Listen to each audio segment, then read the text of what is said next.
नमस्कार, आप देख रहे हैं वीएनएम टीवी और न्यूज स्टूडियो से मैं हूं सपना। देश, दुनिया, शहर, जिले से कौन सी है खास और अहम खबरें विस्तार से देखें उससे पहले नजर आज की सुर्खियों पर। आइए देखते हैं आज की वीएनएम हेडलाइंस।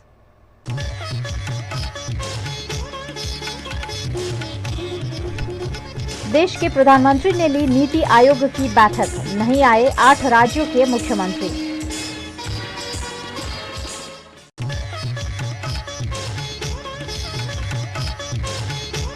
केजरीवाल और खड़गे के खिलाफ शिकायत, राष्ट्रपति की जाति पर भड़काऊ भाषण देने का आरोप।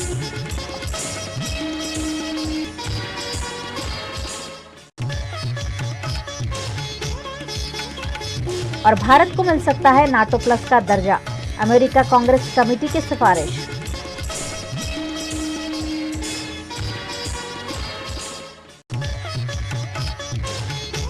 देश के प्रधानमंत्री नरेंद्र मोदी की अध्यक्षता में देश के कई महत्वपूर्ण मुद्दों पर विभिन्न राज्यों के मुख्यमंत्रियों के साथ नीति आयोग की बैठक में विचार विमर्श किया गया। दिल्ली में आज शनिवार को प्रधानमंत्री नरेंद्र मोदी की अध्यक्षता में नीति आयोग गवर्निंग काउंसिल की 8वीं मीटिंग आयोजित की गई। इस बैठक में 8 राज्यों के मुख्यमंत्री नहीं आए। इनमें दिल्ली के सीएम अरविंद केजरीवाल, पंजाब के सीएम भगवंत मान, बंगाल की सीएम ममता बनर्जी, बिहार के सीएम नीतीश कुमार, राजस्थान के सीएम अशोक गहलोत, तमिलनाडु के सीएम एम.के. स्टालिन, केरल के सीएम पिनाराई विजयन और ओडिशा के सीएम नवीन पटनायक शामिल है। भाजपा नेता रविशंकर प्रसाद ने इस पर कहा कि जो मुख्यमंत्री बैठक में नहीं आए वे जनता विरोधी और गैर जिम्मेदार है। नीति आयोग देश के विकास और योजनाओं के लिए बहुत ही जरूरी है। इस बैठक के लिए 100 मुद्दे तय किए गए हैं। अब जो सीएम नहीं आए हैं वो अपने प्रदेश की जनता की आवाज यहाँ तक नहीं ला रहे हैं। मोदी विरोध में आप कहाँ तक जाएंगे। आज की बैठक में 8 प्रमुख विषयों पर चर्चा की गई। इनमें 2047 तक विकसित भारत, एमएसएमई पर जोर, इंफ्रास्ट्रक्चर और इन्वेस्टमेंट, अनुपालन का बोझ कम करना, महिला सशक्तिकरण, स्वास्थ्य और पोषण, कौशल विकास, क्षेत्र के विकास और सामाजिक बुनियादी ढांचे के लिए गति शक्ति शामिल है। संसद भवन के उद्घाटन पर भड़काऊ बयानबाजी के आरोप में अरविंद केजरीवाल और मल्लिकार्जुन खड़गे के खिलाफ शिकायत दर्ज कराई गई है। नए संसद भवन के उद्घाटन समारोह को लेकर विवाद बढ़ता ही जा रहा है। इस मामले में आपत्तिजनक बयानबाजी करने पर दिल्ली के मुख्यमंत्री अरविंद केजरीवाल और कांग्रेस अध्यक्ष मल्लिकार्जुन खड़गे एक नए विवाद में घिर गए हैं। उनके खिलाफ कनॉट प्लेस थाने में शिकायत की गई है। केजरीवाल और खड़गे समेत कुछ अन्य नेताओं पर राष्ट्रपति द्रौपदी मुर्मू की जाति का जिक्र करते हुए भड़काऊ बयान देने के आरोप में इनके खिलाफ नई दिल्ली जिला स्थित कनॉट प्लेस थाने में शिकायत दी गई है। हालांकि पूरे मामले पर पुलिस के वरिष्ठ अधिकारी कुछ भी बोलने से बच रहे हैं। पुलिस सूत्रों के अनुसार शिकायत में कहा गया है कि राजनैतिक फायदे के लिए केजरीवाल और खड़गे ने नए संसद भवन के उद्घाटन समारोह के आयोजन पर बात करते हुए ऐसे बयान दे दिए जिसने 2 समुदाय समूहों के खिलाफ दुश्मनी पैदा होने और भारत सरकार के खिलाफ अविश्वास पैदा होने का खतरा है। विश्व फलक पर चीन का दबदबा रोकने के लिए अमेरिका अब भारत की सहायता ले सकता है। अमेरिका ने भारत को नाटो प्लस में शामिल करने की सिफारिश की है। ताइवान में चीन की दबंगाई पर लगाम कसने और उसकी घेराबंदी के लिए अमेरिका अब भारत को मजबूत साझेदार के रूप में देख रहा है। अमेरिकी कांग्रेस की सेलेक्ट कमेटी ने भारत को नाटो प्लस का दर्जा देने की सिफारिश की है। नाटो प्लस में अभी 5 देश है। कमेटी की सिफारिश मंजूर हुई तो भारत इसका 6ठा सदस्य बन जाएगा।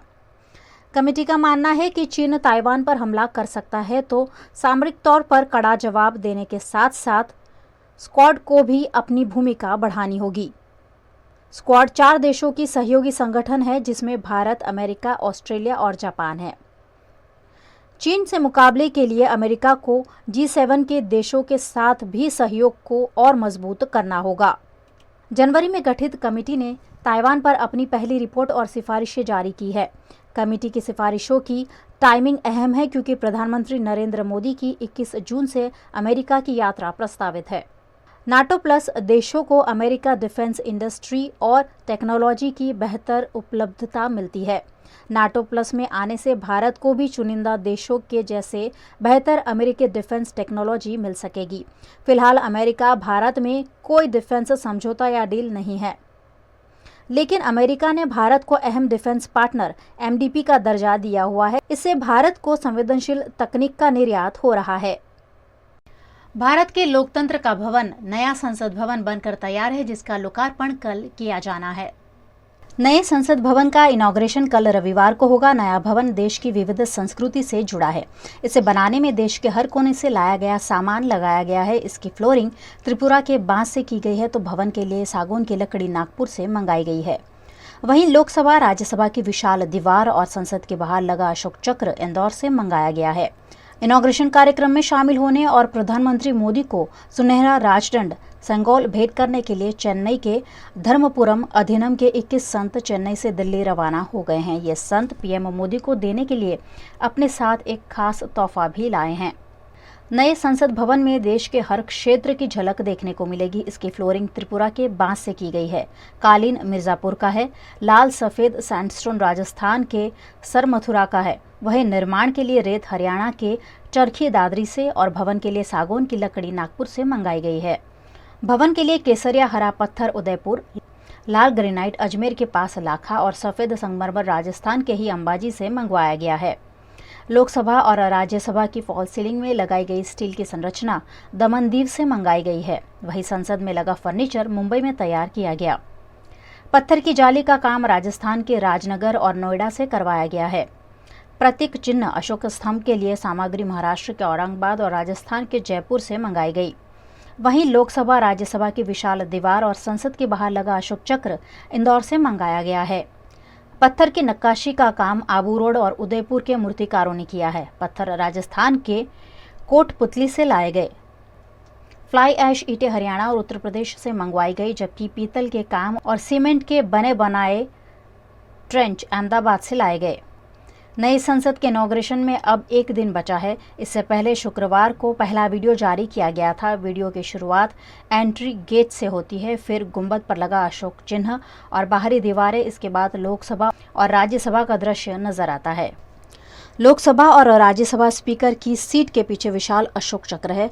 लोकसभा के कालीन पर मोर पंख की डिजाइन है। ऐसी ही प्रतीकात्मक डिजाइन सदस्यों के डेस्क पर बनी है। हर डेस्क पर स्क्रीन लगी है। पीएम मोदी ने माई संसद माई प्राइड हैशटैग के साथ वीडियो शेयर करते हुए लिखा, नई संसद हर भारतीय को गौरवान्वित करती है। यह वीडियो संसद की भव्यता को दर्शाता है। प्रधानमंत्री ने लोगों से भी अपील की है कि अपने विचारों और वॉइस ओवर के साथ इस वीडियो को सोशल मीडिया पर शेयर करें। इनमें से कुछ अच्छे वीडियोस को वे रीट्वीट करेंगे। गुजरात के सूरत में बागेश्वर धाम के पंडित धीरेन्द्र शास्त्री ने फिर एक बार अपने अनोखे अंदाज में प्रवचन करते हुए कहा कि न सिर्फ भारत को, पाकिस्तान को भी हिंदू राष्ट्र बनाएंगे। सूरत में बागेश्वर धाम के पंडित धीरेन्द्र शास्त्री के दर्शन के लिए तकरीबन 2 लाख लोग उमड़ पड़े। दिव्य दरबार में 20 फीट की बागेश्वर बाबा की रंगोली बनाई गई। उत्तर प्रदेश, मध्य प्रदेश और बिहार से भी भक्त बाबा के दिव्य दरबार के लिए सूरत आए। उनके आगमन से यहाँ भक्ति और आस्था का माहौल बन गया। लिंबायत के नीलगिरी मैदान में आयोजित इस कार्यक्रम में बाबा बागेश्वर ने अपने अनोखे अंदाज में प्रवचन किया। बाबा बागेश्वर यानी पंडित धीरेन्द्र शास्त्री 10 दिन तक गुजरात के अलग अलग शहरों में अपना दिव्य दरबार लगा रहे हैं। सूरत में धीरेन्द्र शास्त्री ने हिंदू राष्ट्र को लेकर फिर बड़ा बयान दिया है। बागेश्वर धाम के पीठाधीश्वर पंडित धीरेन्द्र शास्त्री ने कहा, जिस दिन गुजरात में भारत में हिंदू मस्तक पर तिलक लगाकर सड़क पर निकलने लगेंगे, उस दिन भारत हिंदू राष्ट्र हो जाएगा। भारत को ही नहीं, पाकिस्तान को भी हिंदू राष्ट्र बनाएंगे। वीएनएम टीवी पर आप देख रहे हैं खबरें। वक्त हो चला एक छोटे से ब्रेक का, कहीं जाइएगा नहीं, बने रहिए हमारे साथ, देखते रहिए वीएनएम टीवी।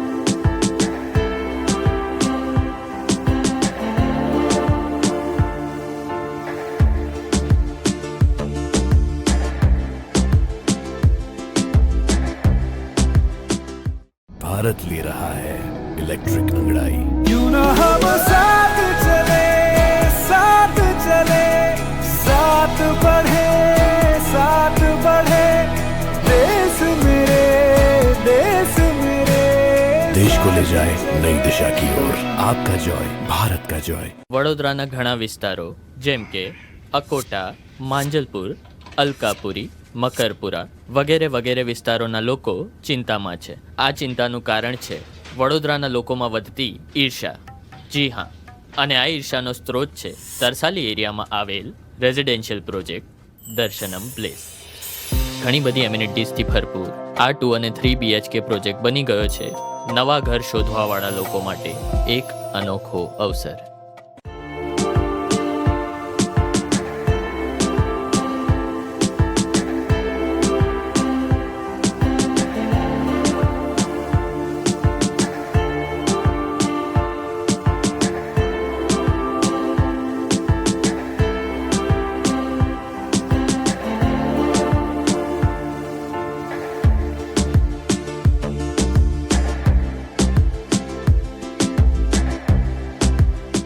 भारत ले रहा है इलेक्ट्रिक अंगड़ाई। क्यों ना हम साथ चले, साथ चले, साथ बढ़े, साथ बढ़े, देश मेरे, देश मेरे। देश को ले जाए नई दिशा की ओर। आपका जॉय, भारत का जॉय। गुजरात के नर्मदा जिले के दौरे पर आए विदेश मंत्री डॉक्टर एस जयशंकर ने माल सामोट में नारी केंद्र की मुलाकात ली और हेल्थ एंड वेलनेस सेंटर का भूमि पूजन किया।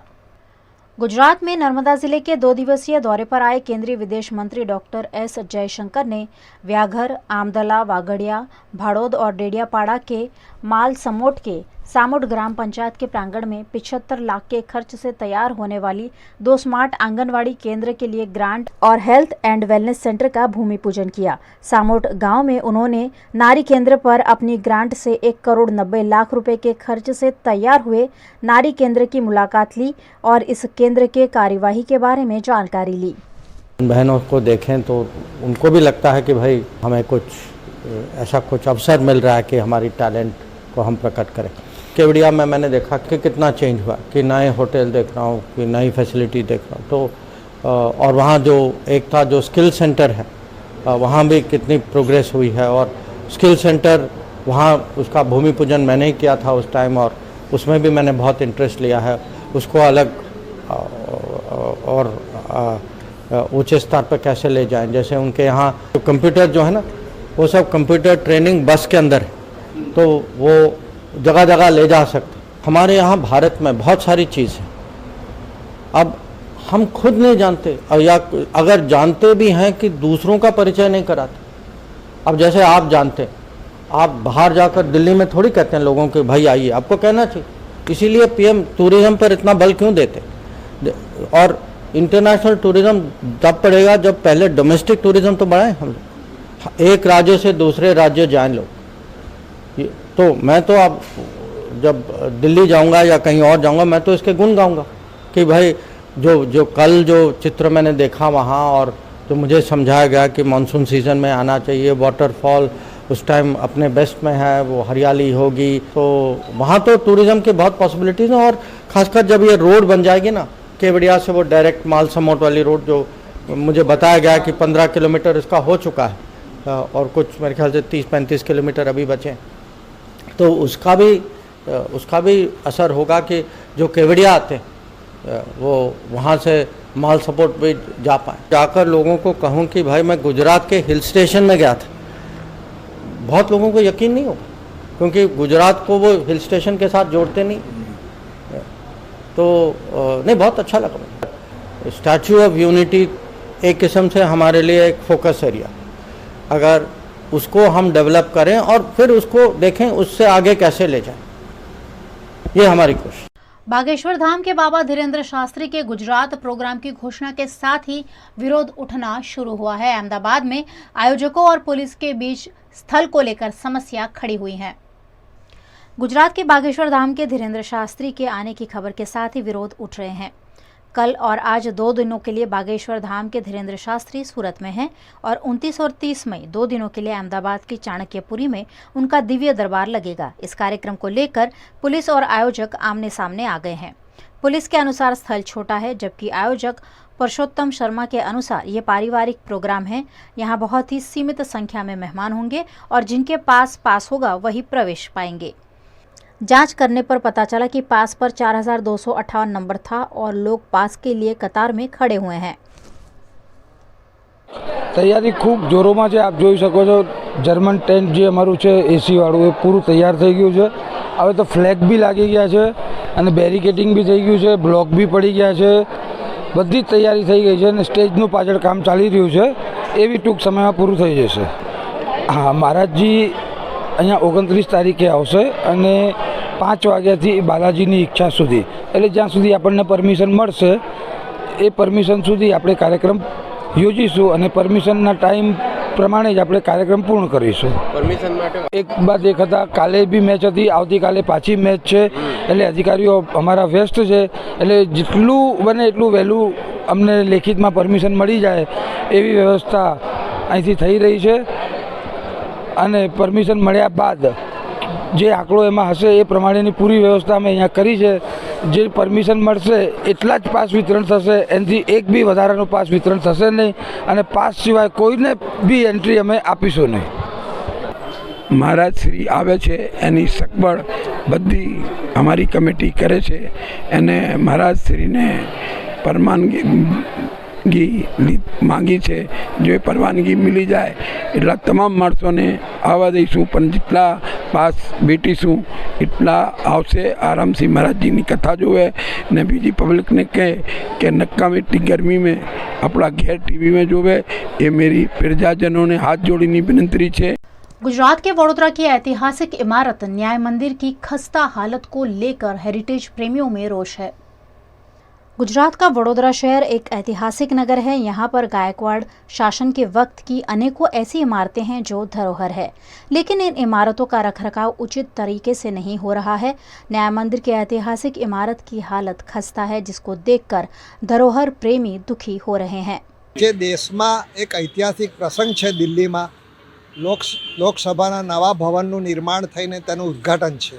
અંગ્રેજોના સમયનું જે બનેલું લોકસભા ભવન હતું એનું આજે નવસર્જન વડાપ્રધાન નરેન્દ્ર મોદી કરી રહ્યા છે. આજે વડાપ્રધાનનો ઉલ્લેખ ખાસ એટલા માટે આપ સમક્ષ કરવો પડે છે એ તેઓ તો હેરિટેજ ઇમારતો જાળવવા અથવા જૂના હેરિટેજ ઐતિહાસિક જગ્યાઓ છે એનું રિનોવેશન કરે છે અને સમયસર પૂર્ણ કરે છે. અમારું દુઃખ એ છે કે વડોદરાનું જે શાસન છે, પછી કોઈ પણ પદધારી હોય, છેલ્લા 3 વર્ષથી અમે આ ન્યાય મંદિરને બરોડા સિટી મ્યુઝિયમ બનાવવા માટેની રજૂઆતમાં ઝઝૂમીએ છીએ. 3 વર્ષથી વિવિધ હોદ્દેદારો દ્વારા પેપરમાં અને ટીવીમાં ફક્ત જાહેરાતો જ થઈ છે. એકચ્યુઅલ કામ ન્યાય મંદિરને મ્યુઝિયમ બનાવવાનું થયું નથી. હમણાં આમાં શું થાય છે, નવી આશા જાગે છે, એક શરૂઆત થાય છે, જાહેરાત થાય છે અને પછી પાછા બધા ઊંઘી જાય છે.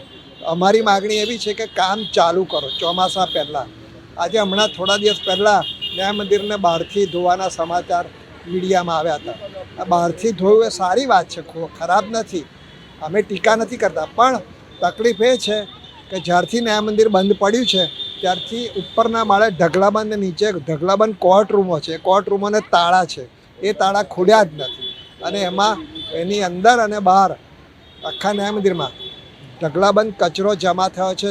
ધૂળ ઝાડી ઝાંખરા ફરી જમા થયા છે, જે 3 વર્ષ જૂના છે અને ઢગલો અંદર રૂમોમાં થતો જ જાય છે. બારીઓ તૂટતી જાય છે. મોડું થવાથી જે જૂના મહારાજા રોમ અને ઇટાલીથી જે પથ્થરો લાયેલા, જે ટાઇલ્સ છે બહાર ચડતા, એ પણ તૂટતા જાય છે. એ બહુ દુઃખદ વસ્તુ છે. એટલે મોડું કરવાથી ખર્ચો વધી રહ્યો છે. જ્યારે કામ શરૂ કરવાનું આવશે ત્યારે એનો ખર્ચ ડબલ થઈ જશે. ये थी दिन भर की खबरें VNM न्यूज़ स्टूडियो से। आप देख रहे हैं VNM TV और VNM TV की सारी खबरें आप YouTube, Facebook, Instagram के अलावा OTT प्लेटफॉर्म पर लाइव देख सकते हैं। आप डेली हंट, जियो TV, वोडाफोन TV पर 24 घंटे देख सकते हैं VNM की खबरें, अपडेट्स और शोज। तो देखते रहिए VNM TV। मुझे दीजिए इजाज़त, नमस्कार।